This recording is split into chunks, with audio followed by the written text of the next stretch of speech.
But they started finally getting some competition, some real competition for the first time. Mm-hmm. And that's when the PSP came out in the mid 2000s. Yeah, man. Like 2005, 6, somewhere around there, the PSP came out, I'm I guessing. I loved my PSP. I love my PSP so much. I imported one. I saw all the previews for it. I loved my PSP. It was impressive for a handheld. I mean, graphically, it was looking better than the DS. It had these miniature discs because God forbid Sony ever make a cartridge. They did. It was the Vita, and it actually was better. But they made these mini discs, right? And this is what I remember the most about PSP, and this is why I hate the PSP because people didn't know how to use it, and Sony did a poor job of explaining it to people. Wes, in the first 6 months of the PSP releasing, Mm-hmm. how many customers cracked open that damn disc Oh, and tried to put it in their system? oh my God. How many people broke the game thinking that they took it out of the case, Mm-hmm. but it was supposed to stay inside of Oh there? my God. So many. So many. So many. It was a catastrophe. It, If you worked in a store that sold PSP games, you had to deal with that every day for like a solid 6 months. you did. Until people got it and was like, oh, they're not supposed to come out of this enclosed case. Oh, you learn that real fast. Like within 10 seconds of you cracking that thing open and putting it inside, and like, this doesn't fit right. Man, I love my. I never had that problem, but I love my PSP. You had a handheld that had the power and the graphics of a PlayStation 3. Oh man, you had Ridge I mean, Racer. I think it was more along the lines of a PS2. No, it was better than that. It was way better than that. Seeing Ridge I don't know Racer, about that. seeing Metal Gear, Wipeout. Yeah, It was on par with the PS3. It really was. I feel like the Vita was on par with the PS3. Maybe Mm. pushing PS4, maybe, but not quite there. But see, I would say the Vita is more in line of the PS4, where the Vita was PS3. Is man playing some of those games, Metal Gear, like I said, Ridge Racer, the graphics that little handheld machine was pushing out, super impressive. Let's have a compromise if you can agree to this. PSP, somewhere between a PS2 and a PS3. PS Vita, somewhere between a PS3 and a PS4. Does that sound fair? Or no? Okay, He's pushing that PS3. I'm pushing closer to PS3, PS4, but I'll take that. Fair enough. I'll take that. But no, Wes, tell me about the PSP because it's not something I owned. I wasn't against the PSP. I don't know. I had the DS at the time, and I was totally happy with my DS. And like, I'm not a huge handheld person, so I didn't feel like I needed another handheld. Why should I have bought the PSP? What did I miss? You missed. Well, you missed the, I guess, the graphical experience that the PSP gave you, because Okay, graphically it was better than a DS. that's true. Like I said, it was pushing closer to the PS3 side of graphics, but it just, you had all the Sony games, and Sony was still very popular and still huge. So you had all their properties. You had Wipeout, you had Parappa the Rapper, you had Final Fantasy. They did a Final Fantasy game on there, Crisis Core, which was I guess a pseudo prequel. PSP had its own version of Outrun 2006, which is like a highly sought after game on Yes, Xbox. yes. You know, That game on Xbox, I think, is $150 to $200 or something like that. And there's a PSP version that's cheaper. so many games, so many good games. They Parappa the Rapper. They had Burnout. We got our arcade racer. Burnout Legends. Yep, man. There was some definitely. I was definitely jealous of some of the stuff on there. Here's what I'm really jealous about. Y'all got movies that actually look like movies on a handheld system, Mm-hmm. not like the GBA stuff. Like it looked like a real movie, and it was those UMDs. They were basically mini Many, movies. yeah, many CDs. They were like mini DVDs, I guess you can call them. Yeah, they were licensed movies. And you had Castlevania Chronicles, which had Rondo of Blood on that son of a bitch, which I was also jealous about because that was only on TurboGrafx before. At Mm-hmm. that point, that was the only other way to get it was on TurboGrafx. Yep. Yep. And then just like the GBA had the cartoons, you had like the cartoons on the CDs, but you had like a lot. The CDs were able to hold a lot more episodes because I know there was a SpongeBob one that had like 8 episodes of SpongeBob on it. But it, Yeah, this thing had no problem putting out movies. Like the GBA mm-mm. had a couple of movies, but they were very select and like they had to water them down. The PSP ones were just like, oh, it's just a movie. It's the same as the DVD, pretty much. Yeah, man, PSP. But then the PSP grew up, and we got the PS Vita. The Vita was so good, It was good. and I wish there was more support from Sony and from other places. Like, man, that first of all, it used the PS3 store, Mm-hmm. and the PS3 store had a back catalog of like PS1 and PS2 games. I mean, this is Yep. a great way to play some of the best PS1 and PS2 games ever. Handheld, on the go, on your Vita. I'm not a fan of Japanese RPGs or role playing games in general, but this thing has like some of the greatest RPGs of all time, all on its catalog that you can download or purchase physically in some cases. Yeah. Yeah. Oh man, the Vita. Vita was really nice. Really, really nice. It looked great. I mean, it really did look almost as good as a PS4. I wouldn't say that it looked as good as a PS4, but it was so impressive for that handheld to be that good. And And then, it's a shame that Sony never stuck to and supported their consoles. It's like they were like, okay, we'll support it and push it for 2 years, and then they'll kill it. I, the Vita, because okay, in between the PSP and the Vita, you remember we had the PSP Go, which was the strictly digital. uh, it was very forward thinking, but it was way too ahead of its time. When you told people, "Oh, there's no physical games, you just downloaded them." When you told them that in that year, they would have been like, "What are you talking about?" If you did that today, it would be totally fine, totally fine. Oh, you just download? Okay, Yep. but they were like one of the first ones to do it. So everybody's like, "No, I don't want that thing. I want nothing to do with that thing." It's like an N gauge. I don't want Exactly. it. And I think Nobody bought it them. lasted for what, maybe a year, if Yeah, that. And then they killed it, and then they moved on to the Vita, and the Vita was fantastic because it had tons of games. It had Injustice, it had Mortal Kombat, it had Persona. Mortal Kombat was great on there. It was technically Mortal Kombat 9 if you guys were trying Hmm. to look. But dude, it played just like the PS3 counterpart. Like Hmm. it played just like it. And Uncharted, it had its version of Uncharted. Uncharted was great on Vita. Oh man, Vita was so good, so good. But Sony does what Sony does, and I think it was out on the market what, 2 years, and In it, America. In then Japan, it did very well. they just stopped supporting it. Yeah, in Japan, I think they stopped supporting it in like 2019 or 2020. Like it Mm. got support in Japan for a while because everybody in Japan likes handheld gaming, so it did do very well there. It was never marketed properly in the United States. People didn't know what the hell it was. If they could go back, I guarantee you they would have called it PSP2.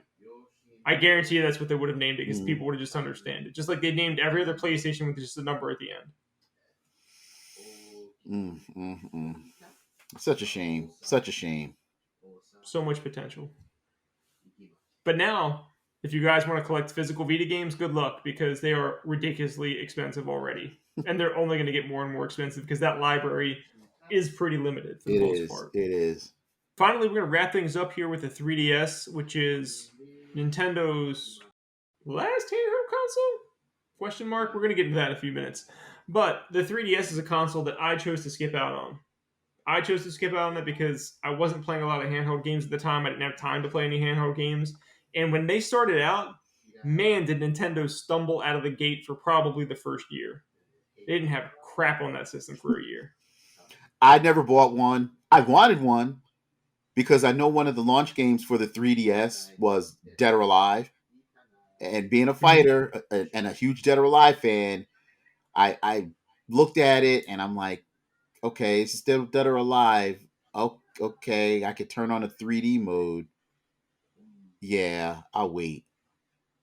and I, I mean, Wes, this system stumbled so strong that within like 6 months it dropped its price. A Nintendo console dropped its price. A Nintendo handheld console dropped its price within 6 months of launch, which is nuts. And then they went back and they gave people like free games to like try to make them feel better about the about yeah. the price cut. But they had no choice, and it was the best move they made because they did squeeze life out of the 3DS. But those first couple of months were terrible for it. I mean, yeah, they had Mario Kart. They had Mario, but the 3DS came out at the height of 3D. Like all the movies were in 3D, televisions were 3D.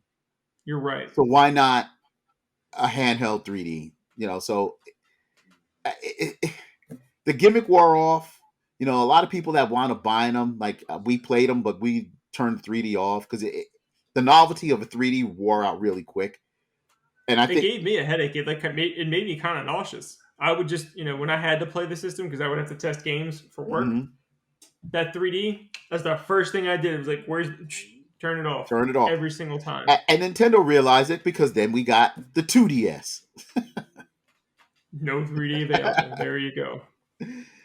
So But they did have good games. Like they looking did. back, West, I wish I would have bought a late release 3DS. Like I wish I would have bought one of the special editions that were around at the end. Like there was a Zelda special edition, but I don't know if that was the new 3DS. That might have been like the 3DS XL. Hmm. But what I would have wanted would have been the new 3DS XL, which the console I probably should have gotten was the Metroid release, which Mm, was probably in the last year yeah. and a half to 2 years of the console. It was a new 3DS. It was Metroid themed. I should have picked that one up, and I do regret doing it because it was only like 140 bucks, and I think that console goes for like closer to $300 or $400 already. Yeah, there were a couple of those like collector 3DS editions. There was a Mario one which was red. I want to There was an say NES one. there was an NES one. There was a Zelda one which was like black and gold. I really want to say there was a Mhm. Pokemon Pikachu one which was yellow, if I'm not mistaken. I think there was multiple Pokemon ones. I don't remember if there was a Pikachu one, but there were certainly Pokemon ones for sure because I remember seeing them. But it was just, yeah, it was so many. And every now and then somebody will sell one to the store that's in really good condition, and I look at it and I'm like, am I going to pull the trigger? And I'm like, well, I don't know. I'll never play it. And then I don't know. I should just Well, pick it that's up. the conundrum. Then you go back and you have to buy the 3DS games. I do, which is okay. Which is okay. It's okay. It's just an endeavor, and it's the question is, are you willing to go through the hunt for that console? And that's the problem. That's the problem for the 3DS. I don't think I am. I'll pick up a couple. If I could find Dead or Alive, or just to name a few, I probably may. I don't know. We'll see. It's I feel similarly. If I had that console, I bet you there's 10 to 15 games I would want, and I'd be completely satisfied if I could get those 10 to 15 games. Yeah, that's all the handhelds that we're going to go discuss today, guys. We do have a couple extra questions here that we're going to throw in. So, Wes, you brought up a question to me when we were talking about this episode. We put it up as a poll topic. This poll topic we chose to put up on Twitter, and it was: do you consider the Nintendo Switch a handheld console? So some of you guys might be like, "What do you guys mean? You haven't talked about the Switch yet?" And Wes and I were debating if the Switch is a handheld console, and I said I do consider this a handheld console, and Wes said he did not. I He do considered not. it a home console. I do not. It is. So Is it portable? Yes. Is it a handheld? No. And the reason I say that, and I'm going to defend it, is because it hooks up to your television. it does hook up to your TV. I will give you that, Wes. But I think I thought, and I still think the majority of people probably play this system as a handheld so they can take it with them on the go. So when we put up this poll topic, Wes is right. He did say that he would consider it a portable console, right? That's what you Hmm. were calling it, but not a handheld console. Correct. Okay. Wes wanted to include that, and I said it's going to make things too complicated. People aren't going to understand it. So we did not include that in our poll topic. It was simply two choices. Is the Nintendo Switch a home console or a handheld console? And your results, Wes? 30% home console, 70% handheld console. They're wrong. Now, I'm half on your side because I'm most like 90% of the time I'm playing my Switch in like console mode, not Uh-huh. handheld. But I consider it a handheld because it's portable, Wes. So To me, a handheld is a dedicated machine meant to be played 100% on the go. DS, Game Boy, you know, uh, but that's the gloriness of the Nintendo Switch. You can do it however you want it. On the go, the you handheld, the can, console. to me that just makes it portable. That doesn't make it a handheld. It makes it glorious. I remember watching the commercials and stuff, and or like just interviews and magazines. Well, I guess the internet, whatever the hell it was at the time. And they were like, "Oh, you just put it in the dock, and it starts playing on your TV." I'm like, "What do you mean? It just starts?" I didn't believe that shit. Not for 2 seconds. You mean to tell me I can just put this thing over here, and in like 2 seconds, it's playing on my TV, and that's exactly what it does. That's what they got right.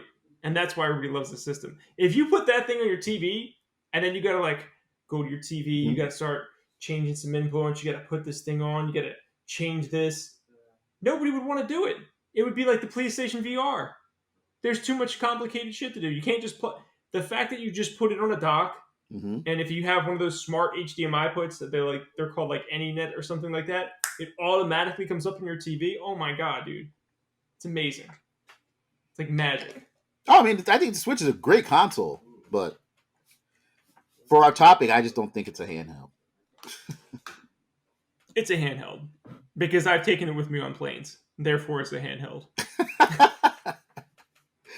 I mean, with the whole talk of handhelds, and is this like the whole end of the handhelds? Is this like it? Is this like the demise of handhelds now? In your definition, maybe, but not in mine. Well, the only reason I say that is because now we have the rise of cell phones. Cell phones are now the new handhelds because there's so many games.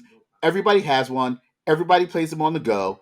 You don't hook it up to a television, so that so is the new cell phone game craze?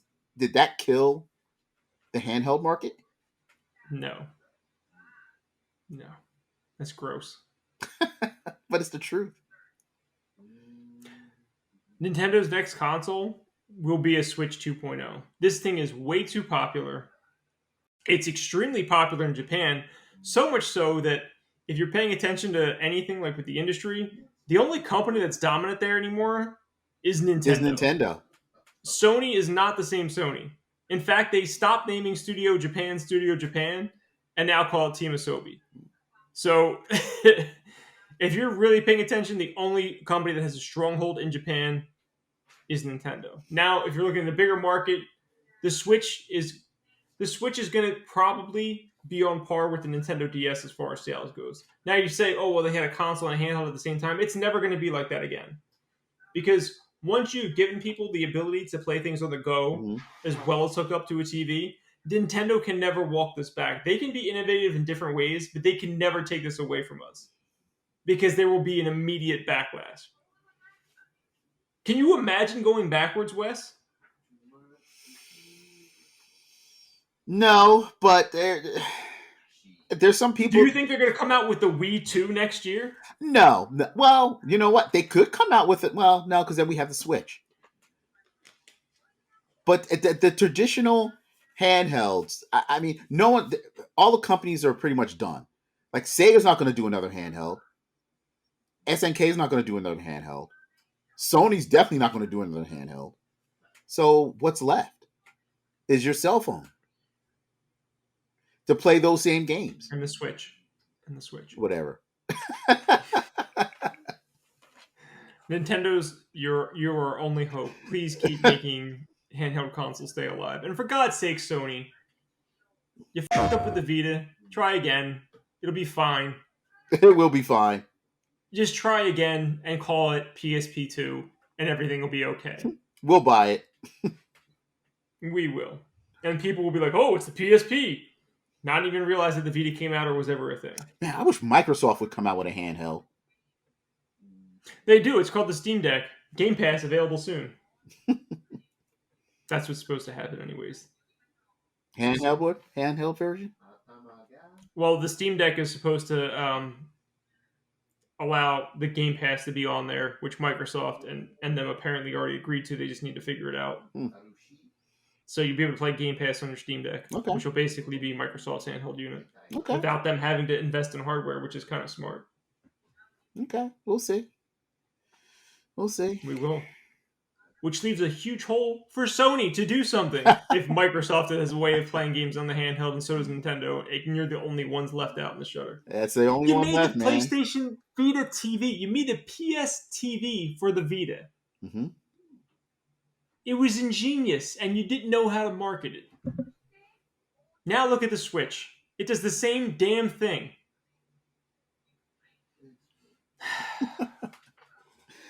Can you imagine a portable PS5 in your hands right now? Oh. You can just pop it and play on your TV. You just pop it right on your TV. 2 seconds. Yeah, like I said, if they just gave us a Vita 2.0, I'd be happy. I'd love my Vita. I really did. But ball's in your court, Sony. You want to make millions? It's up to you. All right, guys. So that's all we have for you for handheld gaming this month. I want to thank Wes for joining us. Wes, where can people find you at? Again, if you're in the South Jersey, Atlantic City area, you can find me at Level Up Entertainment at the Hamilton Mall, Mays Landing. And you can follow me on Instagram at Grendel5XBX. Awesome. If you guys want to follow me, I'm Matt. You can follow me at From NJ to CA over on Twitter. If you guys want to follow a company, that would be great. It's at Nerdthusiast. You can follow us on Twitter, Facebook, Instagram, TikTok, all those things. Check out nerdthusiast.com. We have blog posts up there for all things nerdy. We cover sneakers, wrestling, video games, music, poker, all sorts of stuff. Check out the site over there, guys. And if you can support us over on Patreon, that would also be fantastic. Patreon.com/nerdthusiast. You can support us for just $1 a month and get access to all sorts of stuff. Please go check that out. Thank you very much. And until next time, you guys take care. Have a good one, guys.